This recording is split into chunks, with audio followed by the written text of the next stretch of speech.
what are some of the big things they've got to tackle this time around in the session? Well, of course, for our members and for the state at large, pension reform has been a topic all session, all interim, and it'll continue to be as well.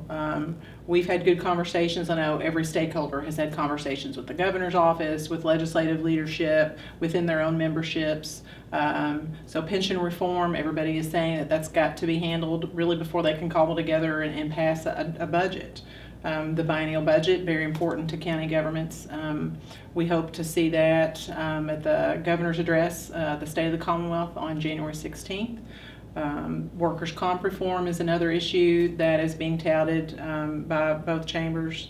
Adoption legislation, there was a task force that worked on adoption legislation over the interim. A crime victims bill of rights is being discussed, and it's been touted for the last 2 or 3 years by Senator Whitney Westerfield. Peer review panels, tort reform, that's already being talked about. And then, of course, tax reform is the other big elephant in the room.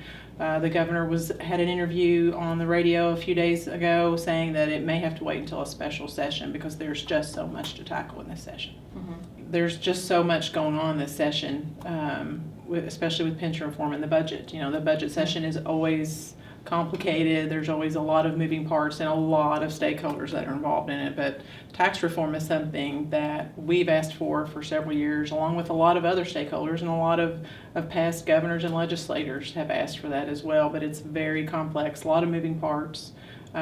We have been in discussions with legislators and with the governor's office, trying to help be a source for them for information, for data on how local governments and counties are going to tie into tax reform, how intricately tied in together counties are to the state budget and to all of the functions that counties perform as a political subdivision of the state. And so we are very much tied into what will happen in tax reform at the state and the local level.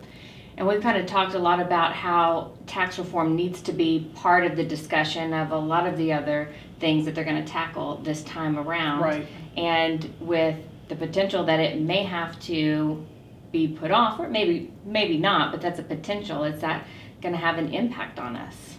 It will have an impact on us insofar as some of the taxes that counties struggle with right now. We only have 3 ways to raise revenue as it is, and we're limited in all of those.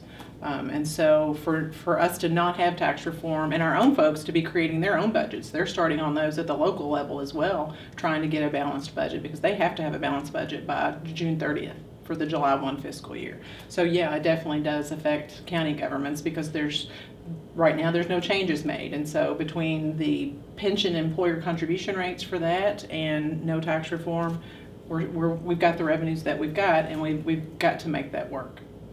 What bills do you have your eye on that's going to have a big impact on counties and county government? Well, of course, the big ones for us, every other year, our number one issue de facto is the biennial budget because we are so closely impacted by that.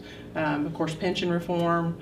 There's a bill that's been filed that would give a home rule option for a county to decide whether they want to continue to have constables elected within their jurisdiction, which has been filed again by Representative Adam Koenig out of Northern Kentucky.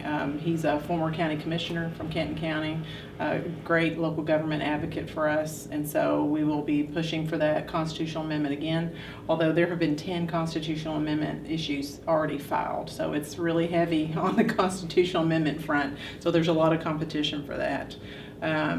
But those are the main ones for us. Of course, we have the 10 affiliates that all have their own issues that they will also seek, and we will certainly support those that they continue to file. And a lot of defense always has to be played as well. There's usually bills that are filed that are unfunded mandates on one or more of our affiliates, and so we have to be cognizant of those as well.